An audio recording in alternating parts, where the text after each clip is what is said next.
Kami rindu dipenuhi oleh kebenaran firman-Mu. Berbicaralah Engkau, bukalah pengertian bagi kami, untuk kami dapat mengerti kebenaran-Mu, kebenaran yang memerdekakan setiap kami, kebenaran yang membuat kami lebih mencintai Engkau Tuhan. Terima kasih Tuhan, kami berikan tempat seluas-luasnya bagi Roh Kudus bekerja.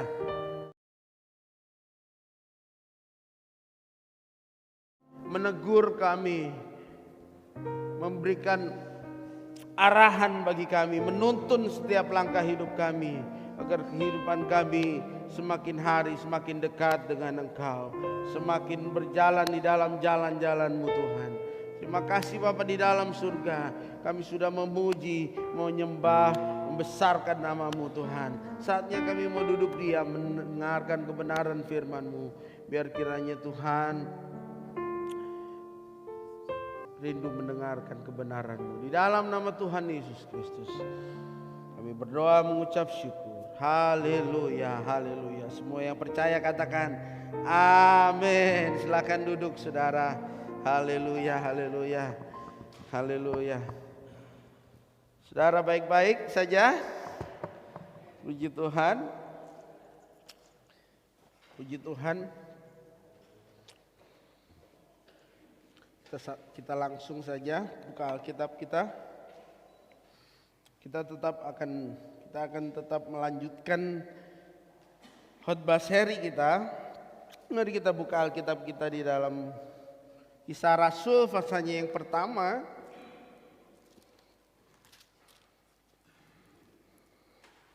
Kita sudah masuk di minggu yang keempat pembahasan mengenai Roh Kudus yang dijanjikan. Berbicara tentang kerajaan Allah, minggu lalu saya sudah bahas bagaimana Lukas dia berusaha menunjukkan bahwa dirinya adalah saksi yang melihat secara langsung bahwa pekerjaan Yesus di atas muka bumi ini. Dan kita sudah minggu lalu kita sudah belajar bagaimana narasi Alkitab yang kita miliki ini merupakan isi daripada kerajaan Allah. Tidak lain dan tidak bukan bahwa narasi Alkitab minggu lalu saya sudah sampaikan bahwa rencana penebusan Allah dimulai dari Kejadian pasalnya yang ke-12. Saat manusia jatuh di dalam dosa, saat itulah Allah berinisiatif untuk mengadakan rencana penebusan bagi kita. Rencana penebusan bagi umat manusia yang disertai dengan turunnya Yesus. Dia adalah Allah. Dia adalah firman yang menjadi manusia. Dan pagi hari ini kita akan melanjutkan pembacaan kita, tetapi kita tetap akan membaca. Saya akan bacakan bagi saudara sebagai dasar Kisah Rasul pasalnya yang pertama ayat 1 sampai ayatnya yang kelima. Saya bacakan. Hai Theophilus, dalam bukuku yang pertama aku menulis tentang segala sesuatu yang dikerjakan dan diajarkan Yesus pada hari ia terangkat. Sebelum itu ia telah memberi perintahnya oleh Roh Kudus kepada rasul-rasul yang dipilihnya. Kepada mereka ia menunjukkan dirinya setelah penderitaannya selesai. Dan dengan banyak tanda ia membuktikan bahwa ia hidup. Sebab selama 40 hari ia berulang-ulang menampakkan diri dan berbicara kepada mereka tentang kerajaan Allah. Pada suatu hari ketika ia makan bersama-sama dengan mereka, ia melarang mereka meninggalkan Yerusalem dan menyuruh mereka tinggal di situ menantikan janji Bapa yang demikian katanya, telah kamu dengar daripadaku, sebab Yohanes membaptis dengan air, tetapi tidak lama lagi kamu akan dibaptis dengan Roh. Puji Tuhan.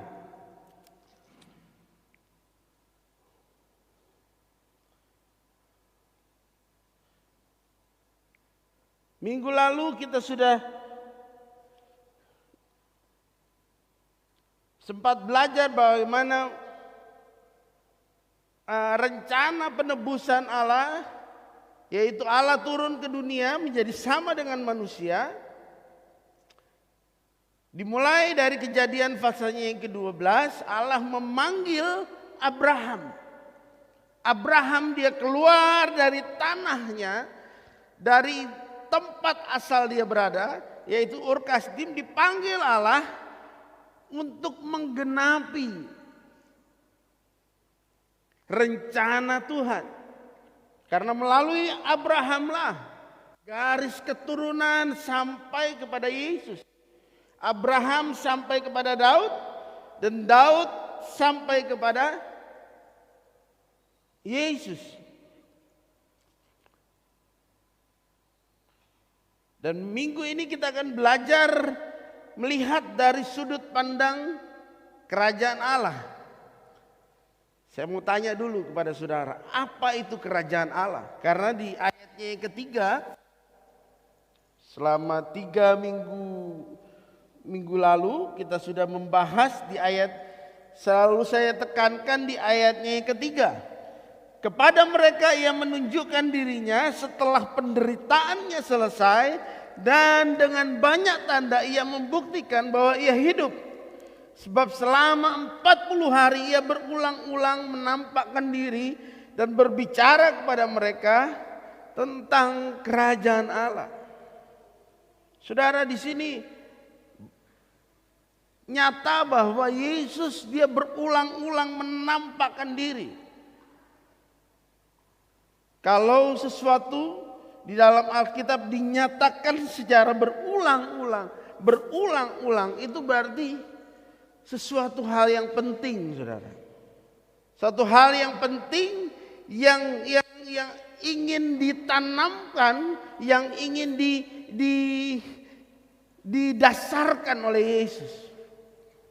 Bagaimana Yesus mendasarkan gereja Tuhan? Oleh sebab itu, ketika dia akan naik ke surga, dia perlu mempersiapkan diri. Orang-orang yang menjadi penerusnya kelak. Di sini kita melihat 11 rasul yang akan meneruskan pekerjaan Yesus. Kenapa kok gak cuman sekali aja Yesus menampakkan diri, habis itu dia langsung. Sebab setelah Yesus bangkit daripada antara orang mati, masih ada sisa 40 hari Yesus masih ada di dunia ini. 40 hari firman Tuhan katakan di ayat yang ketiga, ia berulang-ulang menampakkan diri, berbicara kepada mereka tentang kerajaan Allah. Bahwa kerajaan Allah ini adalah yang ingin didirikan. Inilah tujuan Yesus datang. Yesus ingin mendirikan kerajaan Allah. Saya mau tanya kepada saudara, kerajaan Allah dan kerajaan surga itu sama atau beda?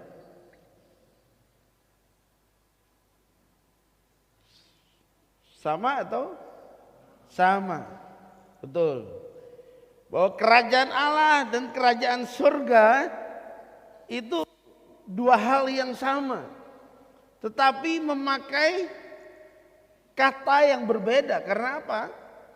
Karena di kerajaan surga banyak dipakai di Injil Matius. Bagaimana? Karena apa? Karena Injil Matius ditujukan kepada orang Yahudi. Nah, orang-orang Yahudi karena mereka pegang hukum Taurat dikatakan jangan mengucapkan nama Allahmu secara sembarangan. Jadi frase yang dipakai, kata yang dipakai bukan kerajaan Allah melainkan kerajaan surga. Tetapi kerajaan surga dan kerajaan Allah itu merupakan satu hal yang sama.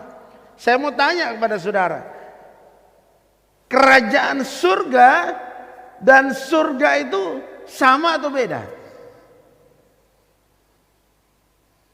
Surga dan kerajaan surga itu sama atau satu hal yang berbeda?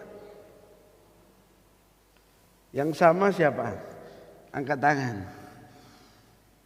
Yang berbeda satu orang. Saya mau jawab di sini bahwa kerajaan surga dan surga itu merupakan satu hal yang berbeda, saudara. Kenapa? Karena saya mau jawab bahwa surga itu berbicara tentang tempat di mana Tuhan ada, Tuhan tinggal. Ketika dia naik ke surga, jadi surga itu berbicara tentang tempat. Tetapi berbicara tentang kerajaan Allah, kerajaan surga itu berbicara tentang sistem pemerintahan. Sistem pemerintahan Allah, di mana Allah memerintah melalui kita. Kita adalah umat-umat ketebusan Allah dan kitalah adalah warga kerajaan surga. Oleh sebab itu, ketika kita dipindahkan, ketika kita ditebus oleh darah Yesus, ketika kita percaya kepada Yesus, Alkitab katakan kita beroleh hidup yang kekal. Barang siapa yang percaya kepada anak, dia akan beroleh hidup yang kekal. Tetapi ada satu hal yang harus yang belum dijelaskan di sini. Di dalam Yohanes pasalnya yang ketiga ayat 36 di situ katakan bahwa barang siapa tidak taat. Mari buka saja. Yohanes 3 ayat 36 dikatakan, saudara langsung baca saja. Barang siapa percaya kepada anak, ia beroleh hidup yang kekal. Artinya ketika kita percaya, kita dipindahkan, beroleh status warga negara kerajaan Allah, kerajaan surga. Ketika kita percaya, kita beroleh hidup yang kekal. Hidup yang kekal itu kita terima di dalam percaya kepada Yesus Kristus. Tetapi ada kelanjutannya di situ. Barang siapa tidak taat, berarti tidak cukup hanya percaya. Harus ada kelanjutannya. Harus hidup di dalam ketaatan demi ketaatan di dalam kehendak Tuhan. Di dalam kehendak anak. Dikatakan barang siapa tidak taat kepada anak, ia tidak akan melihat hidup, melainkan murka Allah tetap ada di atasnya. Artinya apa? Artinya bagi orang yang tidak taat kepada anak, tidak taat kepada firman, tidak taat kepada firman suruh apa, dia tidak lakukan, tetapi dia melakukan hal yang bertentangan dengan firman, dia tidak beroleh hidup. Dia tidak beroleh hidup, artinya hidup yang kekal tadi. Artinya tetap tinggal di dalam penghukuman, tetap tinggal di dalam kerajaan dosa. Nah, di sini saudara, saya jelaskan di sini bahwa kerajaan Allah adalah sistem pemerintahan yang dibangun oleh Tuhan sendiri. Kalau para teolog dia katakan bahwa kerajaan Allah itu already but not yet. Sudah ada, artinya sudah kerajaan Allah itu sudah ada di hati kita masing-masing. Kita sudah pegang itu. Kita sudah menjadi bagian daripada kerajaan Allah. Tetapi sistem pemerintahannya belum ada. Nanti ketika 1000 tahun masa pemerintahan Tuhan Yesus berkuasa, Tuhan Yesus menjadi raja, disitulah kita akan bersama-sama dengan Tuhan. Artinya kita belum ada di dalam, belum mengalami bahwa Allah benar-benar memerintah, tetapi secara de facto, secara hukum dan secara fakta. Secara faktanya kita sudah menjadi warga kerajaan Allah. Oleh sebab itu, hukum-hukum Allah lah yang harusnya kita pegang. Kita sudah tidak lagi berada di dalam pemerintahan diri kita sendiri. Kita tidak dalam pemerintahan kuasa kegelapan. Kuasa kegelapan sudah tidak berhak lagi atas hidup kita. Kita sudah menjadi milik Yesus. Ada lagu katakan, sekarang ku milik Yesus. Yesus pun milikku. Bukan untuk sementara, tapi buat selamanya. Ketika kita menerima Yesus Tuhan sebagai Tuhan dan Juru Selamat, saat itulah kita menjadi milik kepunyaan Yesus. Kita sudah menjadi ahli waris kerajaan surga. Kita sudah dipindahkan dari kerajaan kegelapan, dipindahkan kepada terang yang ajaib. Kita tidak lagi beroleh penghukuman, kita tidak lagi beroleh kegelapan, hidup di dalam kegelapan, tetapi kita berpindah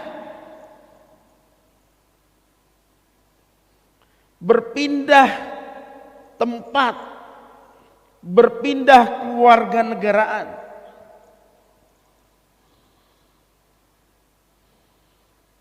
Di dalam 3,5 tahun pelayanan Yesus, seringkali kita dengar Yesus berkata di firman Tuhan, katakan, bertobatlah, kerajaan Allah sudah dekat. Bertobatlah, kerajaan Allah sudah dekat. Selalu frase itulah yang terus disampaikan oleh Yesus.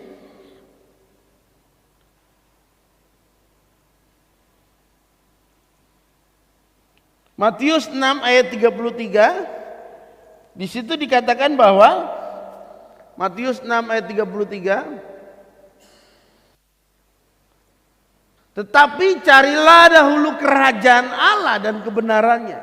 Di sini Tuhan suruh memerintahkan kita mencari kebenaran, kerajaan Allah dan kebenarannya, maka semuanya itu, apa semuanya itu?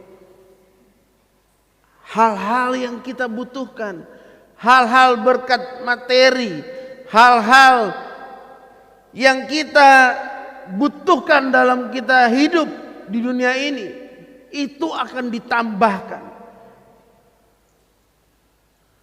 Asal kita benar-benar mencari dulu kerajaan Allah. Mengapa kerajaan Allah ini sangat penting bagi kita untuk kita cari? Bahwa kerajaan Allah itu dan kebenarannya. Karena apa?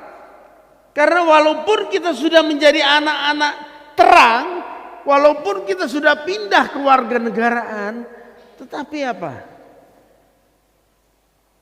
Saya mau kasih contoh bagaimana Bangsa Israel dia sudah merdeka, sudah keluar dari penjajahan Mesir. Tetapi masih ada mental Mesir di dalam hati mereka. Di dalam pikiran mereka, perbudakan Mesir itu masih ada, masih nempel. Karena itu sehari-hari dalam setiap hari mereka bangsa Israel dihadapkan kepada perbudakan Mesir. Sehingga bertahun-tahun itu ada di dalam hidup mereka. Ada di dalam mental mereka. Tidak cukup Allah mengeluarkan mereka, tetapi Allah juga harus mengeluarkan mental Mesir dari kehidupan mereka. Oleh sebab itu, tidak cukup sehari 2 hari. Tuhan butuh 40 tahun untuk berputar-putar di padang gurun.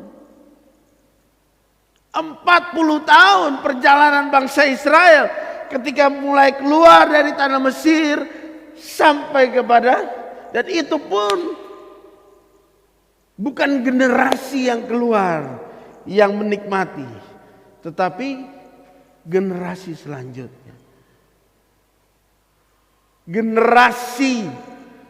Bukan generasi yang keluar itu semua sudah ditewaskan. Kita sudah belajar berapa minggu yang lalu. Walaupun dinaungi oleh berkat, ada perlindungan Tuhan, ada tiang awan, ada tiang api. Mereka makan mana, roti dari surga. Itu pun tidak cukup. Sampai Tuhan harus menewaskan semua bangsa Israel. Generasi yang keluar dari tanah perbudakan Mesir. Sama dengan kita. Kita sudah dibebaskan daripada Mesir rohani. Kita sudah dibebaskan. Mesir rohani berbicara tentang dosa. Dahulu kita dijajah oleh dosa. Kita ditindas oleh dosa. Ketika kita percaya kepada Tuhan, kita berpindah ke warganegaraan. Tetapi tidak cukup. Harus ada proses yang Tuhan buat dalam hidup kita, sehingga kita betul-betul hidup di dalam menghidupi kerajaan Allah dalam kehidupan kita. Benar-benar memiliki mental kerajaan, memiliki perspektif cara pandang kerajaan, memiliki cara pandang anak Tuhan. Disitulah yang Tuhan inginkan dalam kehidupan kita.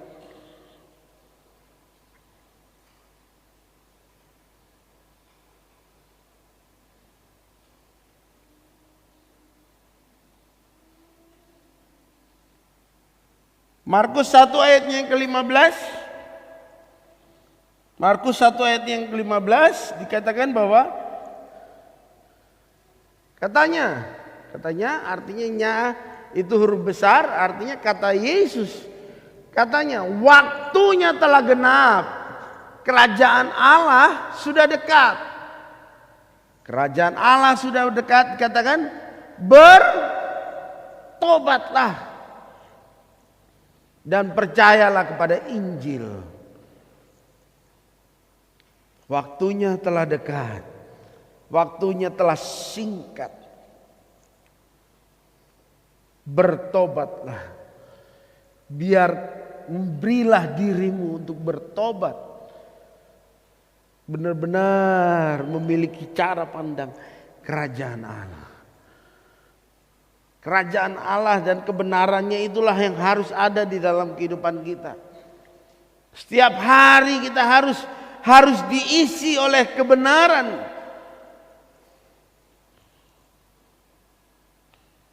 Roma 14 ayatnya yang ke-17.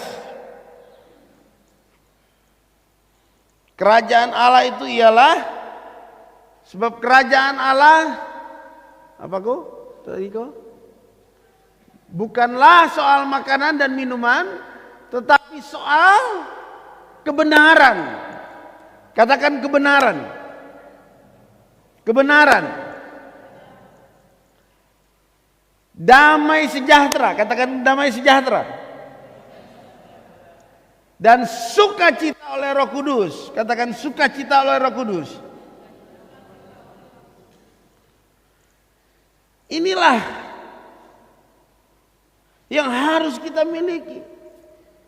Kebenaran, damai sejahtera, dan sukacita oleh Roh Kudus. 3 hal penting inilah yang harus ada di dalam diri kita.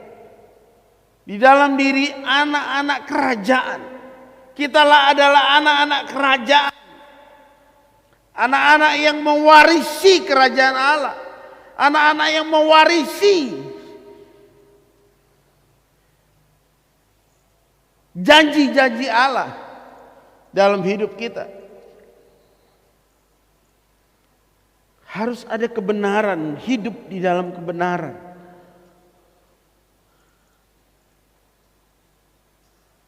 Ada damai sejahtera. Selalu ini 2 hal ini selalu tidak dapat ini merupakan sebab akibat. Di mana ada kebenaran selalu ada damai sejahtera. Di mana saudara hidup benar selalu ada damai dalam hati saudara. Kalau saudara hidup ada menyimpan ketidakbenaran dalam hidupmu. Kalau ada yang saudara simpan dalam hidupmu, sekecil apapun atau sebagaimanapun saudara mencoba menutupinya, saudara boleh tutupi, tetapi itu akan terlihat, itu akan nyata bahwa saudara tidak hidup di dalam kebenaran.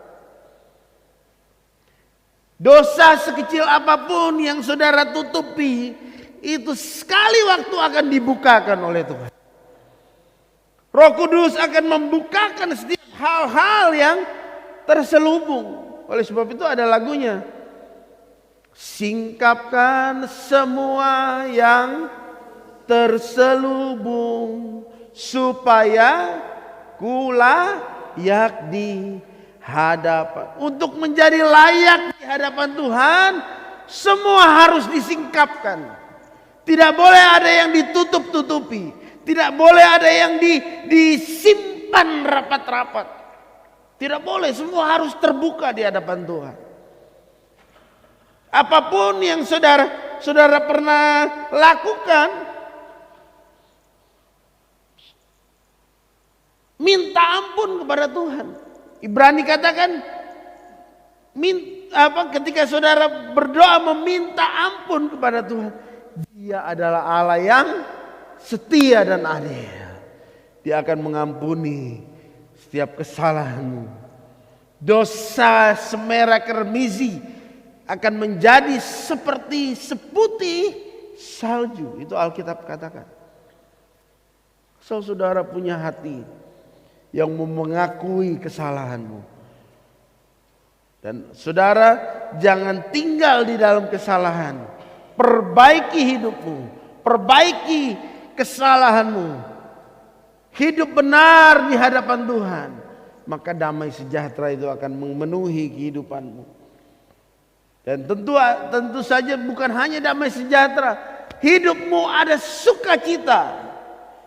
Selalu ada sukacita yang mengalir keluar. Karena apa? Dimulai dari ada kebenaran di situ. Di mana ada kebenaran, di situ ada damai sejahtera dan sukacita oleh Roh Kudus.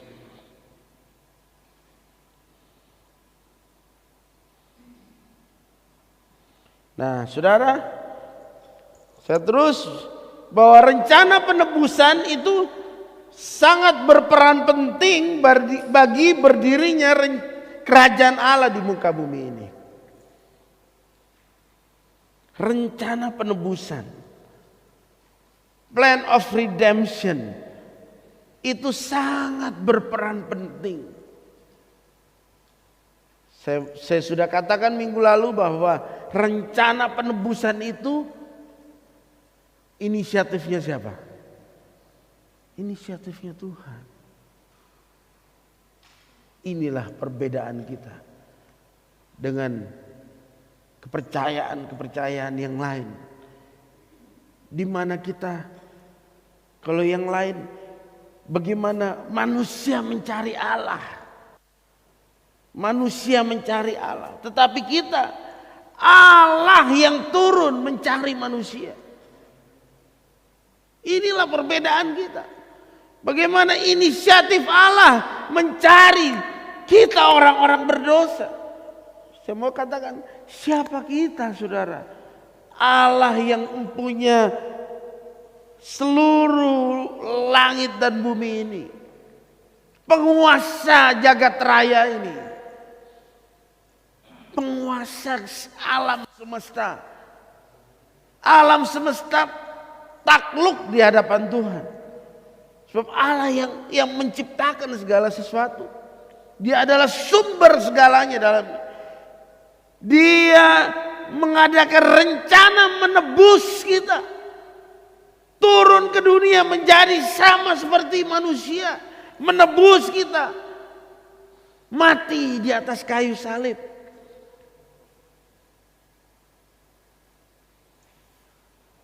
Rencana penebusan inilah sangat berperan bagi berdirinya kerajaan di muka bumi ini.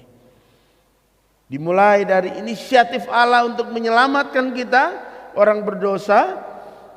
Kita yang tadinya harus masuk pada hukuman. Kitab katakan upah dosa ialah maut.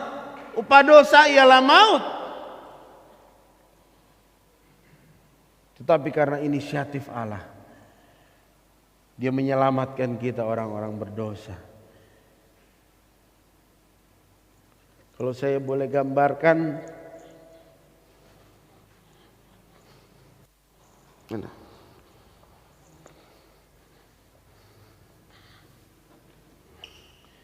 bagaimana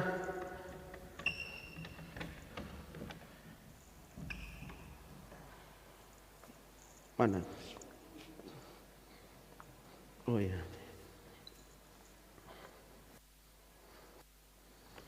Saya gambarkan bahwa ini tadinya manusia hidup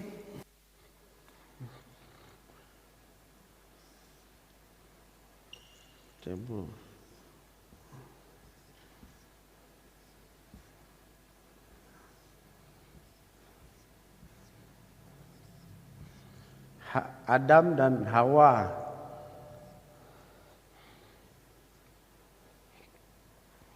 Hidup diciptakan oleh Tuhan, hidup di dalam kemuliaan Allah, dipenuhi oleh kemuliaan Allah.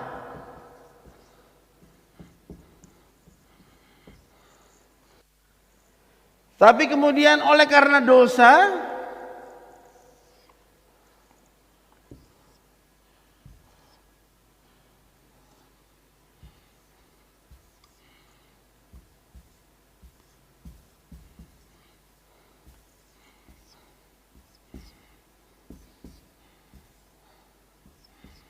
ini kita jatuh di dalam dosa, di dalam kebinasaan. Ini dikatakan lubang kebinasaan.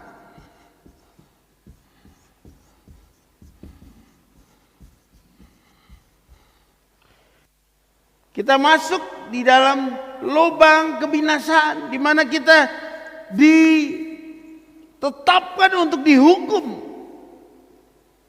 mengalami penghukuman yang kekal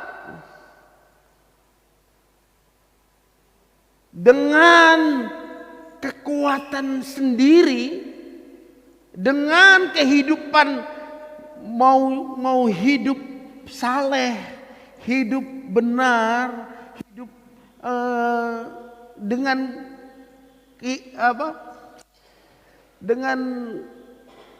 perbuatan tidak mampu manusia bisa keluar,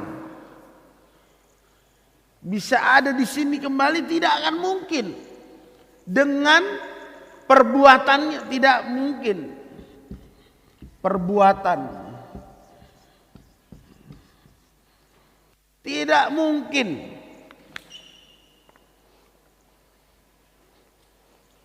Berbeda dengan kepercayaan yang lain, bagaimana mereka harus melakukan ini, melakukan itu, melakukan ritual ini, ritual itu untuk bisa masuk kepada kekekalan yang kekal. Tetapi tidak mungkin manusia yang sudah jatuh untuk bisa beroleh kemuliaan yang sama sebelum saat dia jatuh. Perlu ada yang saya sebut tadi, rencana penebusan Allah. Harus ada salib. Yesus datang menjadi salib, disalibkan untuk kita sehingga kita bisa melompat, bisa ada di sini. Hanya karena pengorbanan Yesus.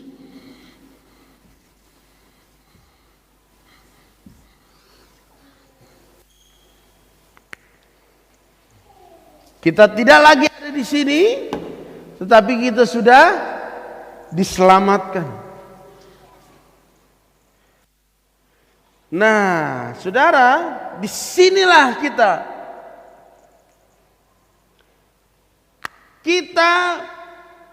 berbuat baik, kita berbuat hidup benar itu bukan untuk selamat.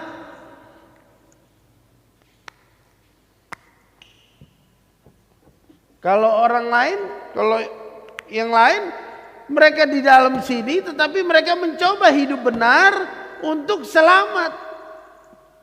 Tetapi kita tidak, kita sudah ada di sini. Kita sudah ada di sini sehingga kita berjalan hidup di dalam kebenaran. Hidup di dalam ketaatan firman Tuhan. Itu yang saya sebut tadi, taat. Ada ketaatan.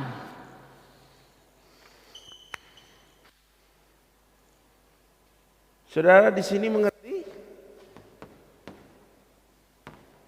Saudara mengerti apa yang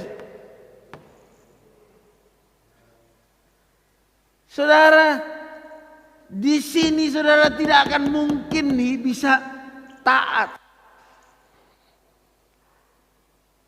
tanpa Tuhan bekerja dalam kehidupan kita. Kita tidak mungkin hidup taat, tidak mungkin kita hidup benar di hadapan Tuhan, tidak mungkin kita hidup kudus di hadapan Tuhan. Manusia dengan kekuatannya tidak akan mungkin bisa hidup benar di hadapan Tuhan. Oleh sebab itu butuh yang namanya Yesus untuk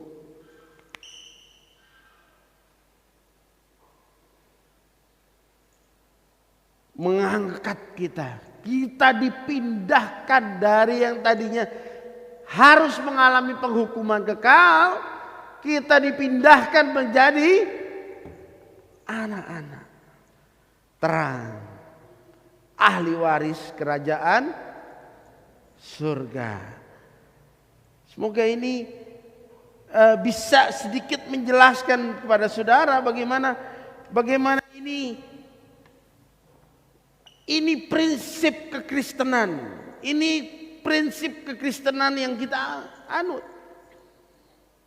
Bagaimana rencana penebusan Allah, rencana redemption, plan of redemption, itulah berdasarkan inisiatif daripada Allah. Dan itu merupakan berperan penting bagi berdirinya kerajaan Allah. Yeskiel pasalnya yang ke-11 ayatnya yang ke-19. Yeskiel 11 ayat 19.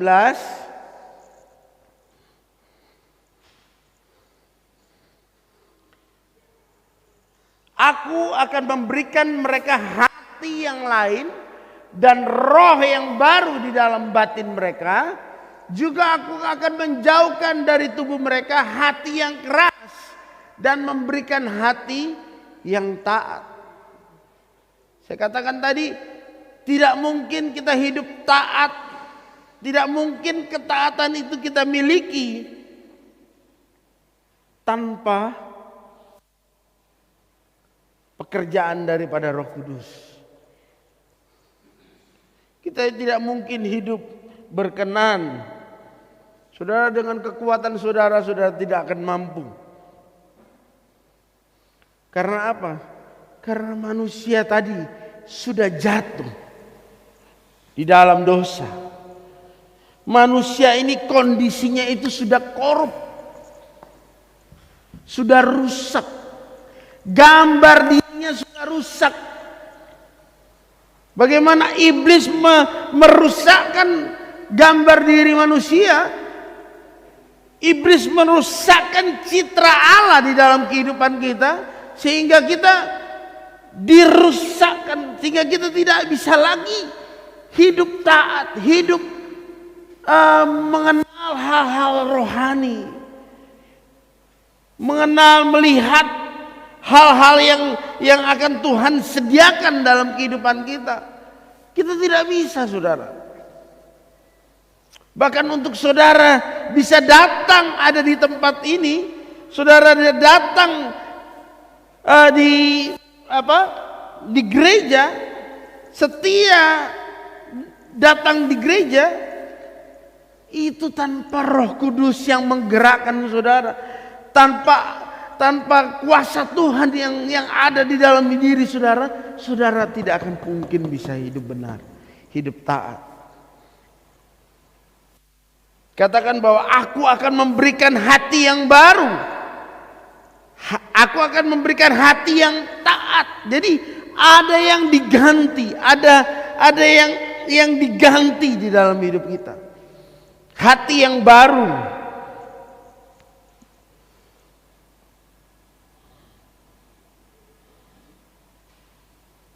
Kita tidak bisa taat kalau hati kita masih hati yang lama. Nah, saudara, saya akan beri contoh. Bagaimana saat Tuhan memberikan perintah kepada Abraham untuk mempersembahkan Ishak. Saudara perhatikan bahwa ketika Tuhan memberikan perintah kepada Abraham untuk mempersembahkan Ishak, anak satu-satunya, untuk dipersembahkan, itu Allah, saya mau tanya, itu Allah main-main atau gimana? Apa yang Allah ingin lihat di sini? Allah ingin melihat ketaatan. Ketaatan, bagaimana ketaatan Abraham untuk melakukan kehendak Tuhan. Nah, saudara, untuk supaya lebih bisa mendaratkan di pemikiran saudara, saya mau sampaikan begini. Saudara yang punya kendaraan bermotor misalnya ya, di antara kendaraan mobil atau sepeda motor saudara, di situ ada part yang diganti. Mesinnya kah atau apanya diganti. Nah, ketika itu diganti, kalau itu digantinya di tempat bengkel resmi, misalnya mobil BMW katakanlah, atau mobil Honda, kalau itu diganti di bengkel resmi, itu pasti ada uji coba, udah dicoba, dites di situ. Dites apakah part itu yang diganti itu bisa memenuhi, bisa berguna dan bisa dipakai dalam jangka waktu yang lama, ataukah part yang dipasang itu dalam kondisi yang tidak bagus sehingga akan cepat sekali untuk diganti. Harus ada pengujian di situ. Nah, sama seperti di dalam kehidupan kita. Ketika Tuhan memberikan hati yang baru, ada di antara kita part-part di dalam kehidupan kita diganti oleh Tuhan. Tuhan memberikan hati yang baru. Firman Tuhan tadi katakan apa? Tadi munculkan Yeskiel tadi. Aku akan memberikan hati yang lain dan roh yang baru di dalam batin mereka.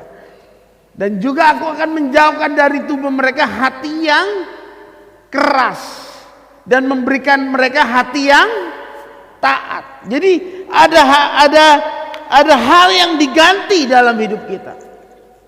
Ada hal yang diganti.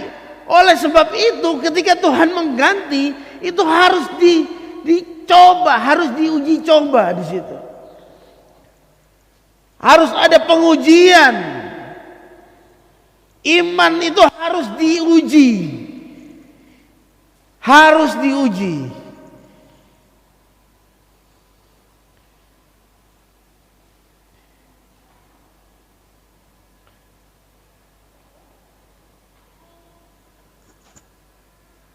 Allah sedang menguji seberapa besar cinta Abraham kepada Allah. Allah ingin menguji, sekedar menguji hati kita. Nah, contoh yang lain, saya berikan contoh. Ketika Tuhan memberikan perintah, saya berikan contoh kepada kita. Saya berikan contoh ketika Tuhan beri perintah untuk memberi. Kita memberi. Kita harus memberi. Ternyata ada hal yang Tuhan ingin bereskan di situ. Bukan kepada memberinya, bukan kepada proses kita memberi, tetapi ada hal yang Tuhan ingin uji di situ.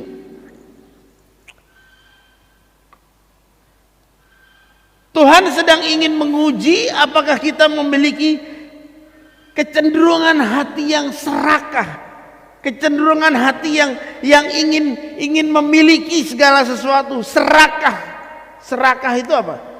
Serakah itu semuanya mau dipek, semuanya mau diambil untuk kepentingan dirinya sendiri.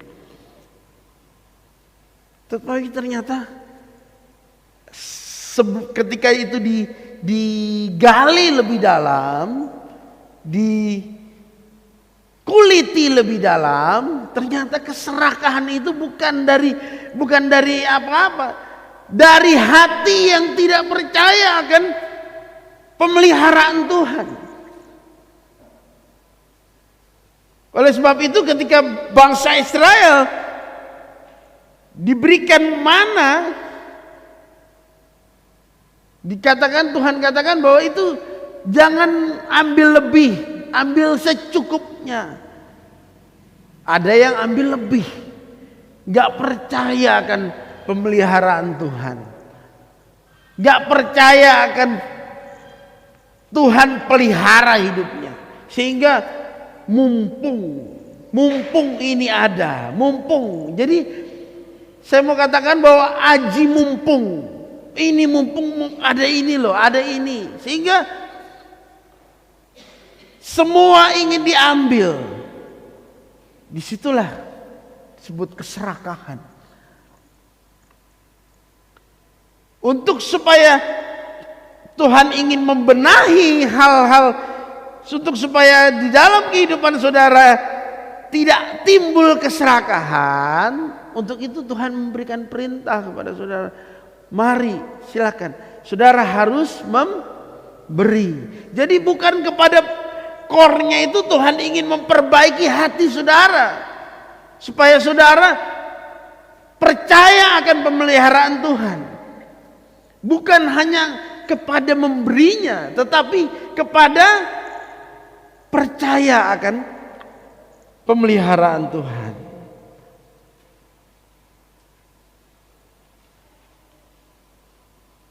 Keserakahan juga ada kaitannya dengan penyembahan berhala. Ada berhala, ada idol di dalam hati kita, menghalangi kita untuk percaya kepada Tuhan.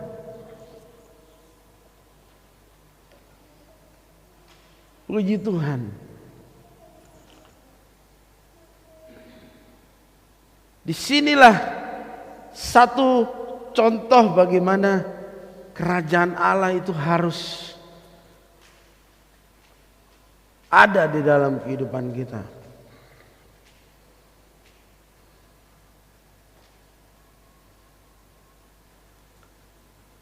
Hidup di dalam kerajaan Allah, menghidupi kita tidak ada di dalam kuasa dosa. Kita tidak lagi ada di dalam pengaruh-pengaruh. Kita sudah berpindah kewarganegaraan. Artinya kita sekarang ku milik Yesus. Yesus milikku. Bukan untuk sementara, tetapi buat selamanya. Amin, saudara.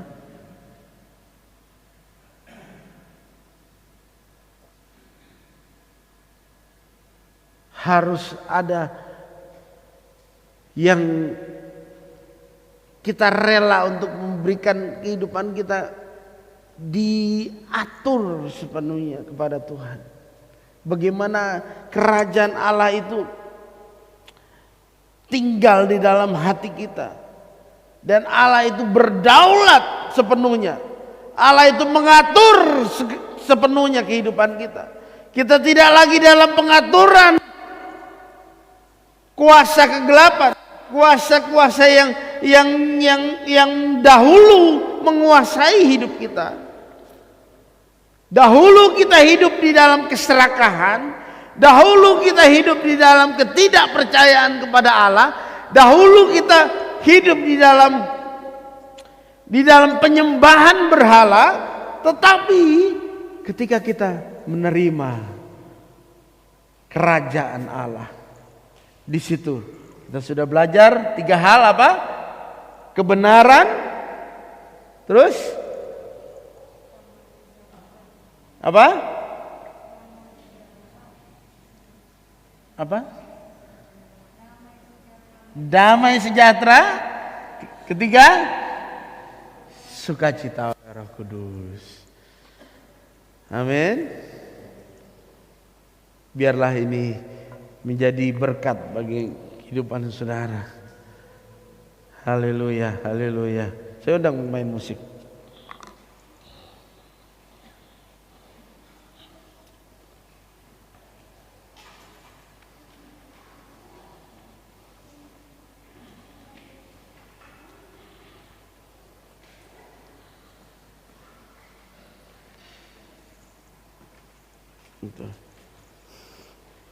Itu sekarang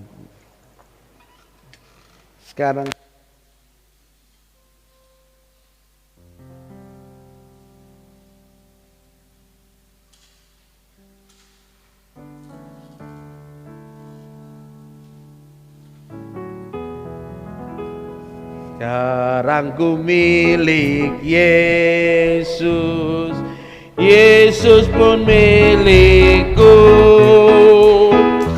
Bukan untuk sementara, tapi buat selamanya. Silakan saudara bangkit berdiri. Sekarang ku milik Yesus. Saya undang singer tampil ke depan.